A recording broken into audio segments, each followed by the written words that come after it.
லிங்கம் வாஸ்து அன்பர்கள் அனைவருக்கும் சிவசரவணனின் அன்பான வணக்கங்கள். இன்றைக்கி சவுத் ஃபேஸிங்கில் 3 பெட்ரூம் 762 சதுரடி கொண்ட அருமையான போர்ட்டிகோவுடன் கூடிய வரைபடம். 95 குழி மட்டுமே உள்ள ஒரு அருமையான பிளான். சவுத் ஃபேஸிங், தென்னாடுடைய சிவனையை போற்றி எந்நாட்டவர்க்கும் இறைவா போற்றி.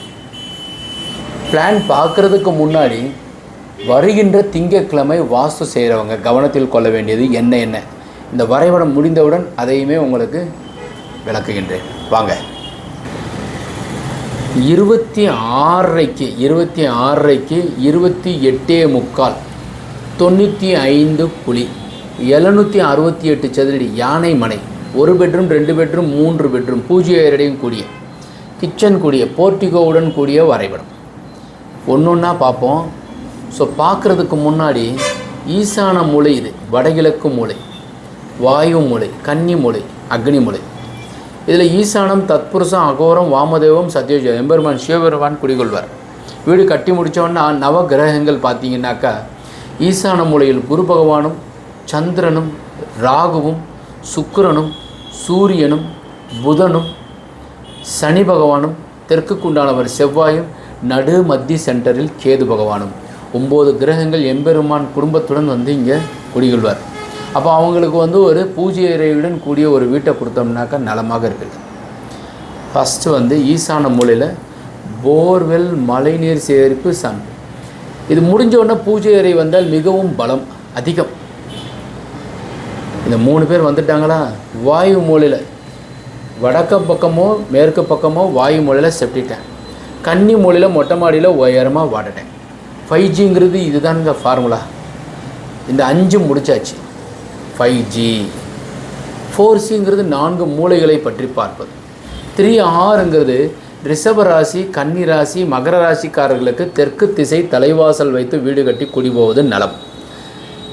இந்த ராசி இல்லை சார், நாங்கள் மேச ராசி, இல்லைனா சிம்ம ராசி அப்படின்னு சொன்னீங்கன்னா உங்கள் ஜாதகத்தில் தெற்குக்கு உண்டான செவ்வாய் நல்லா இருந்துச்சுனாக்கா தெற்கு திசை தலைவாசல் வைத்தே வீடு கட்டி குடி போகலாம். உதாரணத்துக்கு மகரத்தில் செவ்வாய் மேசத்தில் பிறந்தவங்களுக்கு இருந்துச்சுனாக்கா தெற்கு திசை தலைவாசல் வச்சு வீடு கட்டிக்கலாம். ஓகே, இப்போது குழி பொருத்தம் நான் ஒன்றும் சொல்ல வேண்டியிருக்கு. அப்புறம் எந்த கோவில்னு சொல்லணும். வாஸ்து பூஜைக்கு உண்டான அமைப்பில் இது மாதிரி வேப்பங்குச்சி பாலையில் வில்வ சமயத்தில் செய்யணும், இதுவும் சொல்லணும். எங்கேயும் போயிடாதீங்க, இருங்க. சப்ஸ்கிரைப் பண்ணாதவங்க சப்ஸ்கிரைப் செய்துட்டு பாருங்கள். நிறைய விளக்கங்கள் உங்களுக்கு கொடுத்து கொண்டே இருக்கும். இது வரைபடம் அடியேன் இங்கேயே மதுரையிலேயே தயாரித்து நாங்கள் கொடுத்துட்ருக்குறோம். நிறைய அன்பர்கள் எங்கள்கிட்ட பிளான் வாங்கிக்கிறாங்க. தேவைப்படுறவங்க, வாஸ்து பூஜை பண்ணுறவங்களும் சரி, பண்ணி முடித்தவங்களும் சரி, வீடு ஒத்திகை எப்படி நம்ம கட்டியிருக்கோங்கிறது பார்க்குறதுக்கு உண்டான அமைப்பும் ஏற்படுத்தி கொள்ளுங்கள். என்ட்ரன்ஸ் இது ஓகே. வெராண்டா 6க்கு 8, ஹால் 16க்கு 8, பூஜை அறை 8க்கு 8 ஒரு பெட்ரூம், குட்டி பெட்ரூம். அப்புறம் சின்னதாக படி ஏறி போகும். இது எதுக்கு சார் அப்படின்னு கேட்டோம்னாக்கா, இதில் உள்ளே போங்க. இது ஒரு பெட்ரூம், இது ஒரு பெட்ரூம், இது ஒரு காமன் அட்டாச்சு டாய்லெட்டு, இது ஒரு அட்டாச் டாய்லெட். இப்போ இதிலேருந்து ஏறி போனோம்னா அப்போ கீழே பள்ளமாசாவாக இருக்கும். Car parking bed. இதுக்கு கீழே காரை கொண்டு போய் இப்படியே உள்ளே நிறுத்திக்கலாம்.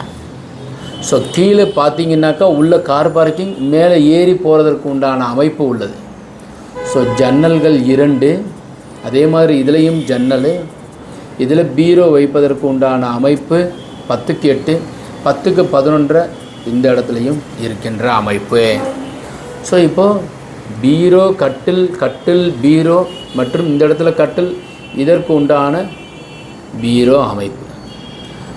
3 பீரோ வைப்பதற்கு உண்டான அமைப்பு சரியாக கன்னி மூலையில் அமையப்பெற்றும் கட்டில்கள் அமைப்பும் சரியாக வச்சுருக்கோம். இப்படியே வாங்க. சமையலறை இது ஒரு 5 படி ஏறி போகணும். பேஸ்மெண்ட்டை ஒரு 4 அடின்னு வச்சுக்கோங்களேன். இது ஒரு 5 படி. ஸோ 7 அடி இருக்கும். நல்ல பெரிய இனோவா காரே நிறுத்திடலாம். 768 square feet, 3 bedroom with 2 toilet, 1 puja room and car parking. Fantastic plan. So மாடிப்படி வெளியே இருந்து ஏறி போகிறதுக்கு நேராக முன்னே ஏறி வந்தோம்னா முன்னையும் வெராண்டாவிலேயே உள்ளே என்ட்ரி ஆயிடுவோம். ஸோ தெற்க பார்த்த வீட்டிற்கு அக்னி மூலையில் தலைவாசல் வைத்தோமே ஆனால் பொன் முட்டை சேரும். மூட்டையை காசு பணம் வந்துக்கிட்டே இருக்கும். ஏன்னா வீட்டுக்குள்ளேருந்து பாடி ஏறி போய் மேலே வைக்கிறோம் இல்லையா, காசு எக்கச்சக்கமாக வரும். இப்போது 9, 18, 27 பிறந்தவர்களுக்கும் இந்த வரைபடம் பொருந்தும். 95 குழியினுடைய பலன் பார்ப்போம். அடியளவுகளுக்கு இந்த பிளானுக்கு 95 குழி. கர்ப்ப பொருத்தத்தில் யானை மனை, வரவு 4, செலவு கம்மி, யோனி பொருத்தம் சர்ப்பம் மேன்மை, நட்சத்திரம் ரோகிணி, வார பொருத்தம் மத்தியமம், அங்கிசம் வாழையடி வாழை தலைமுறை பொருத்தம், சோம அங்கிசம் யோகபாகியம் நன்று. ஜாதி வைசிய ஜாதி, திதி பௌர்ணமி பூர்ண பலன், ராசி விருச்சிகம். இந்த கட்டடத்திற்குண்டான வயது 65 ஆண்டுகள். மகர ராசிக்கு மட்டும் 7 நடந்துகிட்ருக்கு. திருநள்ளாறு, திருக்கொள்ளிக்காடு, தனி சனி பகவான் கோயிலுக்கு போயிட்டு வாங்க. செவ்வாய் தெற்கு திசைக்கு உண்டானவர், வைத்தீஸ்வரன் கோவில் தெற்கு திசைக்கு உண்டானவர் வைத்தீஸ்வரன் கோவில். யாருக்கெல்லாம் செவ்வாய் திசை நடக்குதோ, செவ்வாய் ஜாதகத்தில் நீசம் பெற்றிருக்கோ, செவ்வாயினுடைய ஆதிக்கம் குறைவாக இருக்கின்றதோ, இல்லை செவ்வாய் உங்களுக்கு நிறையா ஆரோக்கியத்தில் குறை கொடுக்கின்றாரோ அப்படின்னா வைத்தீஸ்வரன் கோயிலுக்கு போயிட்டு வாங்க.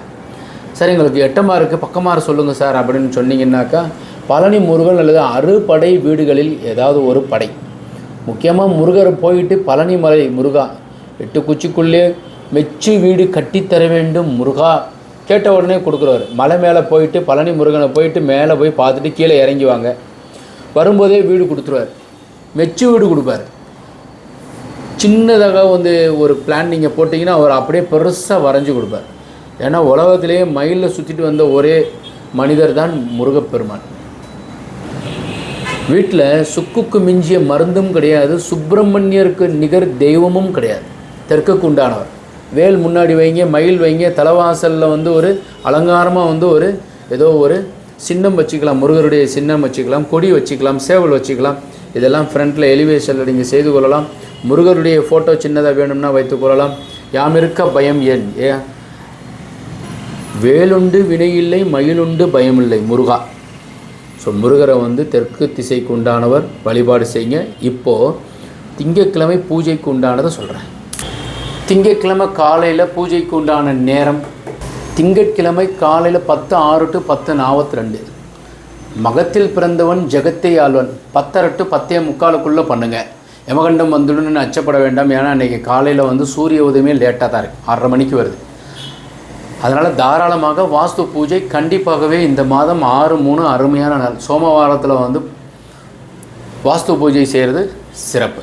மேல் பாகத்தில் ஈசான்யத்திலேயோ அல்லது கன்னி மூலையிலேயே நீங்கள் வாஸ்து பூஜை செய்யணும். இது வேப்பங்குச்சியில் இருக்கிறது. ஸோ 2 ஆண் பெண் அப்படின்ற மாதிரி ஒரு குச்சியில் வச்சு பண்ணக்கூடாது. 2 குச்சி, இந்த உயரம் முனை ஷார்ப்பாக இருக்கணும். முக்கியமாக என்ன செய்யணும்னாக்கா, நீங்கள் பூஜைக்கு முன்னாடியே கன்னி மூலையிலே ஈசானத்திலேயே ஆல்ரெடி நான் ஒரு சின்னதாக வரைஞ்சிருக்கிறேன், அகோர சிவம் சத்யோஜாத சிவம் அப்படின்ட்டு. அது மாதிரி நீங்கள் லிங்க வடிவமாக செய்யலாம், அல்லது 3க்கு 3 குழி தோண்டி 9 செங்கல் வச்சு இந்த குச்சி வச்சு நாம் பூஜை பண்ணணும். இந்த குச்சியில் வாஸ்து பகவான் ஆவாகனம் ஆயிடுவார். வாஸ்து பூஜை நேரத்தில் கண் விழுத்து அருள் பாலிப்பார். மிச்ச நேரத்தில் அவர் அரக்கன் கிடையாது, பூமாதேவியினுடைய புத்திரன் தான். அதனால் அவர் அரக்கன் நினச்சிடாதீங்க. அவர் தூங்கிக்கிட்டு இருப்பாருங்கிறதெல்லாம் சொல்கிறாங்க, கிடையாது. அவர் தியான கோலத்தில் தான் இருப்பார். அப்போ வாஸ்து நாள் அல்லாமல் வேறொருத்தவங்க சரியான ஒரு நல்ல நாள் பார்த்து ஜீவன் நேத்திரமெல்லாம் பார்த்து நீங்கள் பூஜை செய்தோம்னால் அவர் அருள் பாலிக்கிறார். இந்த நாளில் அவர் கண் விழித்து உங்களுக்கு ரெடியாக இருப்பார். ஸோ நீங்கள் கொடுக்குற பூஜையினுடைய பொருட்களையும் பூஜை செய்கிறவங்களையும் அவங்க ஆசீர்வாதம் பண்ணி வீடு கட்டுறதுக்கு உண்டான வாய்ப்பை கொடுப்பார். அப்போது இந்த குச்சியில் உங்களுக்கு இந்த பூமியில் இருக்கிற ஏதாவது ஒரு தோஷம் இருந்தாலும் நீக்குவார். நவதானியம் கட்டி குச்சியை கைத்தாங்களாக கணவன் மனைவி பிள்ளைகள் மற்றும் உற்றார் உறவினர்களோடு சேர்ந்து கொத்தனார் ஆசாரி வைக்க வேண்டும். ஸோ நிறைய அன்பர் குருக்களை வச்சு பண்ணுறாங்க, தவறு கிடையாது. பட் அவங்க என்ன செஞ்சுறாங்கன்னா, அவர் ஒரு கொத்தனார் வச்சு வைக்க சொல்லிடுறாரு. கணவன் மனைவி தான் மட்டுமே. ஸோ அவர் முக்கியம். ஏதோ ஒரு கொத்தனார் தூக்கி வச்சிடறாருங்கிறது கிடையாது, அவங்க தான் வைக்கணும். அதுதான் சிறப்பு, அதுதான் பலம், அதுதான் உயர்வு. பூமியை கடைசி பூஜை நிறைவில் தொட்டு கும்பிடணும். இதை வச்சுட்டு அதுக்கப்புறம் தேங்காய் வாழைப்பழம் சூடம்பத்தி சாம்பிராணிலாம் தூபதீபம் காமிச்சிட்டு பால் நிறைகுடம் நீர் தீபாரதனை காமிக்கணும். கடைசியாக இந்த குடத்தில் இருக்கிற தண்ணி முழுவதும் இதில் ஊற்றணும். இந்த குச்சியை எக்காரணத்து கொண்டும் இந்த சுத்தியலை வைத்து தயவு செய்து அடிக்காதீர்கள். ஏன்னா இந்த எம்பெருமான் இதில் வாஸ்து பகவான் ஆவாகனம் ஆயிடுறார். இறைவா எங்களுக்கு இந்த கட்டணத்தை சரியாக கட்டுவதற்கு உண்டான வாய்ப்பை கொடுக்க வேண்டும் அப்படின்னு சொல்லி எல்லாம் பேசி முடித்து அதில் நம்ம தொட்டு கும்பிட்டதுக்கப்புறம் வாஸ்து காயத்ரி ஓம் அனுகிரக ரூபாய் வித்மை பூமி புத்திராயதிபி தன்னோ வாஸ்து புருஷ பிரசோதையாது அப்படின்னு நீங்கள் வேண்டிக்கிட்டீங்க. அன்னைக்கு மாலையிலேயே உங்களுக்கு பௌர்ணமி வந்துடுது. வாய்ப்பு இருந்தால் கிரிவலம் போங்க, மலையை சுற்றுங்க, திருவண்ணாமலை போயிட்டு வாங்க.